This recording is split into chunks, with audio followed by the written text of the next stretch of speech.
में बीजेपी ने एक एक करके योजनाओं को कमज़ोर किया, विकास के कामों को रोका, सब धंधे चौपट कर दिए, काम चौपट कर दिए, उनको लेकर जनता के बीच में गए। बिजली पानी के मुद्दे थे, बिजली पानी की ऐसी स्थिति खराब है प्रदेश के अंदर। बीजेपी के तो झूठ गला कोई बात ही नहीं है, इनकी बातों पे किसी को विश्वास नहीं करना चाहिए। आप ये बताओ, ये पहली बार 2014 में आए थे, झूठ बोल गए थे 2 करोड़ नौकरी देंगे, दे दी 2 करोड़ नौकरी, 15 लाख देंगे, खाते में दे दी 15 लाख इन्होंने। मोदी स्वयं मेरे यहाँ पे रोड शो के अंदर आया था दौसा के अंदर। मैं नहीं समझता कि मोदी का आने से 5 वोट भी डाइवर्ट हुई हो। दौसा के लोग तो सारे समझते हैं, हमारे दौसा लोग राजनीति में जानते हैं कि मोदी झूठा है, ये हमेशा झूठ बोलते हैं। फर्स्ट चुनाव झूठ बोल के जीता, 1994 में झूठ बोल के जीता, तीसरे चुनाव फिर उन्होंने झूठ बोला। और भारत की भोली भाली जनता है, इस बार जनता काफ़ी हद तक समझ चुकी है। हमेशा कोई भी आदमी समाधि लगाता है या ध्यान लगाता है तो जंगल में लगाता है, अकेला लगाता है, किसी से छुप के लगाता है। और मोदी जी पूरे संसार को दिखा रहे हैं मोदी जी ध्यान लगा रहे हैं। यही देख लो, ये ड्रामा है, ध्यान लगा रहे हैं। पूरा देश का मीडिया है, पूरे देश को दिखा रहे हैं मोदी जी, मतलब ये पूरे ढोंगी हैं। कत्ल की वो रात आखिर आ गई जिसका सबको इंतजार था। चुनाव परिणाम कल आने हैं। ऐसे में दौसा से लोकसभा उम्मीदवार मुरारलाल मीणा जी हमारे साथ हैं। जानते हैं सर, क्या स्ट्रेटजी लेके चुनाव लड़े थे, अब क्या स्ट्रेटजी है? देखो, हम जो चुनाव लड़े थे स्टार्टिंग से कुछ तो हमारे स्टेट लेवल के मुद्दे थे। हमारी सरकार की जो पिछली योजनाएं थी, जिस तरह से 4 माह में बीजेपी ने एक एक करके योजनाओं को कमज़ोर किया, विकास के कामों को रोका, पूरे प्रदेश के अंदर एक ऐसा वातावरण बना दिया कि सब धंधे चौपट कर दिए, काम चौपट कर दिए, उनको लेकर जनता के बीच में गए। बिजली पानी के मुद्दे थे, बिजली पानी की ऐसी स्थिति खराब है प्रदेश के अंदर। आम जनता परेशान है, न लाइट मिल रही है, न पीने के लिए पानी है। पानी के सारे प्रोजेक्ट इन्होंने स्लो कर दिए।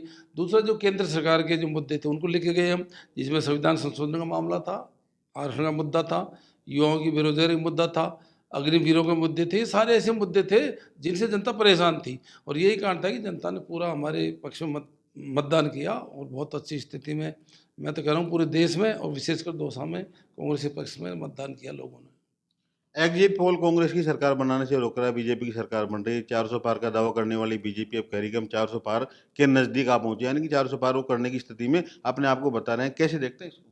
देखो, बीजेपी की तो मैं तो बहुत दिनों से देख रहा हूँ, बीजेपी के तो झूठ गला कोई बात ही नहीं है, इनकी बातों पे किसी को विश्वास नहीं करना चाहिए।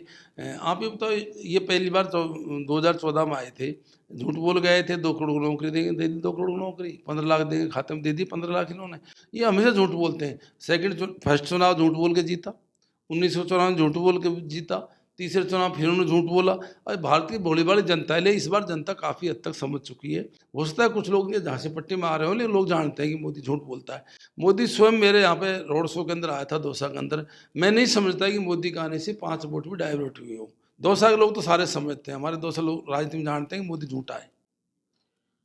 सर, आप मोदी के झूठ बोलने की बात कर रहे हैं, लेकिन एग्जिट पोल सरकार बना रहा है और कांग्रेस को राजस्थान की बात करें तो 25 सीटें, हालांकि बीजेपी नहीं जीत पा रही है, एग्जिट पोल के हिसाब से लगभग 20 के आसपास जीत रही है, तो आप 13 सीटों का दावा कर रहे हैं। ऐसा पिछले 10-12 साल से पूरे देश का जो मीडिया है, जिसको लोग बाग गोदी मीडिया कहते हैं, मोदी मीडिया कहते हैं, वो भी मोदी की झूठों में सम्मिलित है।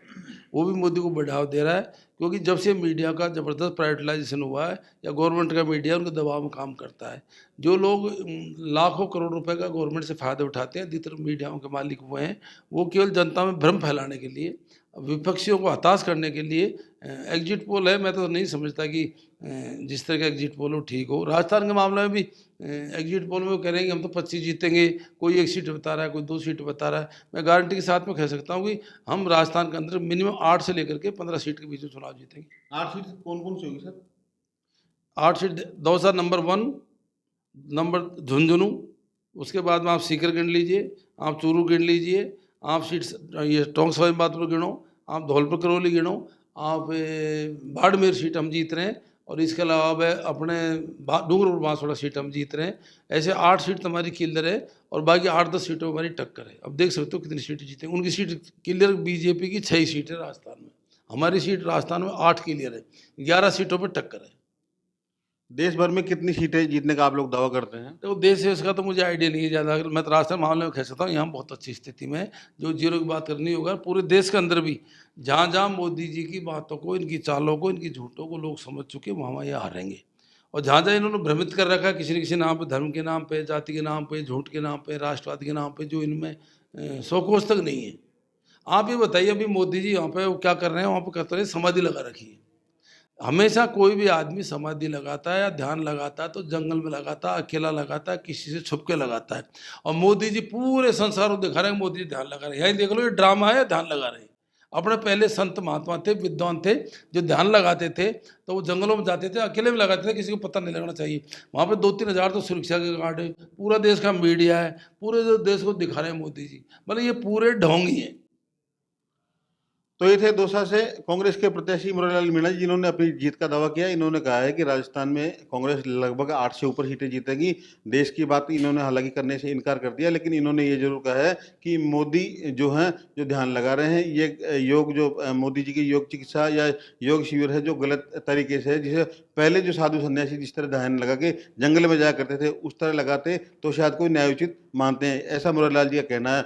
अब आने वाले कल चुनाव परिणाम आ जाएंगे, सारी बातें खुलकर सामने हो जाएंगी कि कांग्रेस और भाजपा के दावे कितने सच और कहां तक सही साबित हुए हैं। एचएन पांडे, पंजाब के टीवी, दौसा।